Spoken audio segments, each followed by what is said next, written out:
दोस्तों, आखिर बाबा साहेब ने शादी किससे की और दूसरी बार शादी की तो एक ब्राह्मण महिला से क्यों की? आज की इस वीडियो में हम आपको पूरी जानकारी देंगे। बस आप ये वीडियो पूरी देखें, सभी को पूरी जानकारी हो जाएगी। जी हां दोस्तों, बाबा साहेब की पहली शादी 1906 में हुई थी। बाबा साहेब तब 15 साल के थे और उनकी पहली शादी रमाबाई से हुई थी। शादी के बाद अंबेडकर की पढ़ाई जारी रही। बैरिस्ट्री की पढ़ाई करने के लिए वह इंग्लैंड गए। लौटकर दलितों के उत्थान में जोर शोर से जुड़ गए। पहली पत्नी से 5 बच्चे हुए। केवल बड़े बेटे यशवंतराव ही लंबे समय जीवित रहे। बच्चे ज्यादा पढ़ भी नहीं सके थे। यशवंतराव भी केवल मैट्रिक तक ही शिक्षा पा सके थे। हालांकि बाद में यशवंत ने रिपब्लिकन पार्टी ऑफ इंडिया बनाई, विधायक भी बने। बाबा साहेब काफी व्यस्त रहते थे, पारिवारिक जिम्मेदारियों की ओर ज्यादा ध्यान नहीं दे पाते थे। लंबी बीमारी के बाद रमाबाई का 1935 में निधन हो गया, तो उसके बाद उन्होंने तय ही कर लिया था कि अब उनका जीवन विधुर के तौर पर ही बीतेगा। इस बात को 13 साल निकल भी चुके थे। वर्ष 1947 के आसपास बाबा साहेब डायबिटीज और ब्लड प्रेशर से काफी परेशान थे। पैरों में दिक्कत बढ़ने लगी थी। समस्या इस कदर बढ़ी कि उन्हें गंभीरता से इलाज की सलाह दी गई। मुंबई की डॉक्टर सविता ने इलाज शुरू किया, क्योंकि वह पुणे के संभ्रांत मराठी ब्राह्मण परिवार से ताल्लुक रखती थीं। ऐसे ब्राह्मण परिवार से जिन्हें चित्पावन ब्राह्मण कहा जाता था, यानी सबसे कुलीन ब्राह्मण। सविता पढ़ने में काफी कुशाग्र थीं। पुणे से आरंभिक पढ़ाई के बाद उन्होंने मुंबई से MBBS किया। हालांकि डॉक्टरी शुरू करने के बाद डॉक्टर सविता ने भी यही सोचा था कि वह अविवाहित ही रहेंगी। जब वह डॉक्टर अंबेडकर का इलाज कर रही थीं, तब उनकी उम्र 38 साल थी।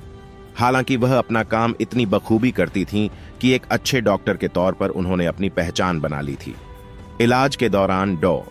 सविता के करीब आए और शादी 1940 के दशक के आखिर में वह जब भारतीय संविधान को बनाने में व्यस्त थे, तभी स्वास्थ्य की जटिलताएं उभरनी शुरू हुईं।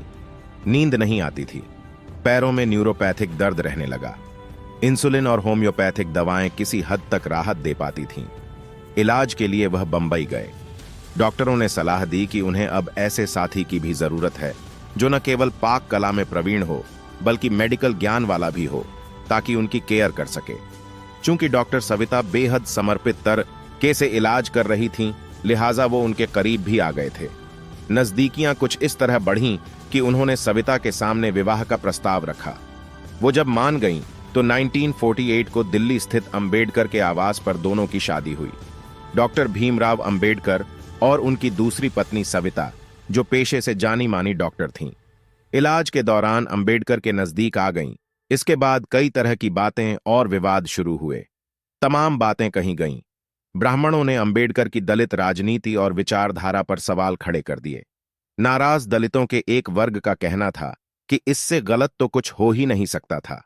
क्या बाबा साहेब को शादी के लिए एक ब्राह्मण स्त्री ही मिली थी? कुछ ने कहा कि यह ब्राह्मणों की साजिश है। कुछ ने खिल्ली उड़ाई। उनके बहुत से अनुयायियों का मानना था कि बाबा साहेब जो भी करते हैं, सोच समझ करते हैं। बाबा साहेब ज्यादा विचारवान और समझदार हैं, लिहाजा उन्होंने उचित ही किया होगा।